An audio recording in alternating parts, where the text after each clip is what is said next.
Thank you very much for tuning in. If you like vintage old trains, please subscribe.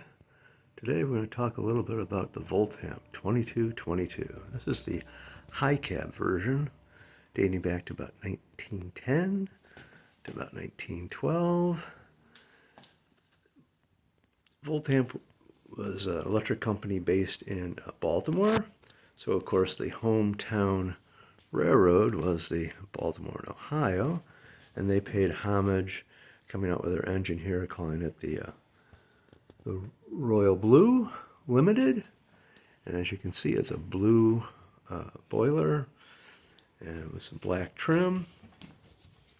This is the high cab here.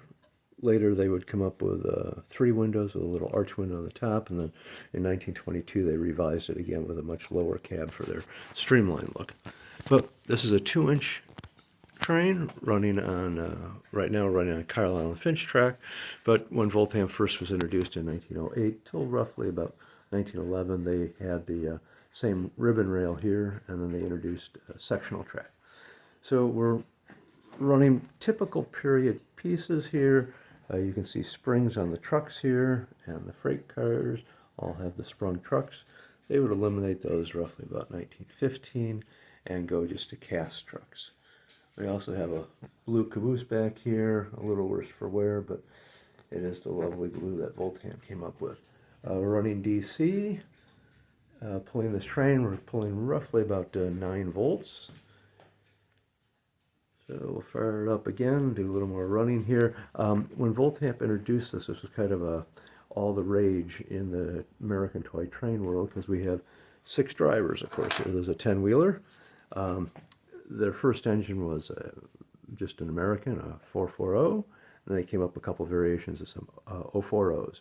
But in the American train world, this is the first of the 6-wheel driver. And then in 1915, they would introduce the 2500, which had the Pacific wheel configuration, an even larger engine.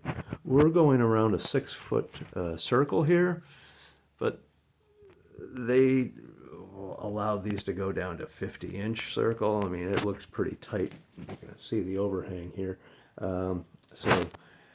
It's happier here on the 6-foot.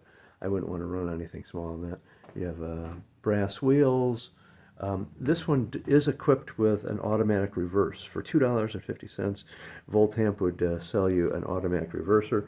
There's a unit inside here that basically on a modern rectifier, where you're going reverse and forward, this would do that with another switch. So they had the first electric reverse going back to around 1910. So again, thank you very much. Appreciate you watching, and we'll fire it up one more time.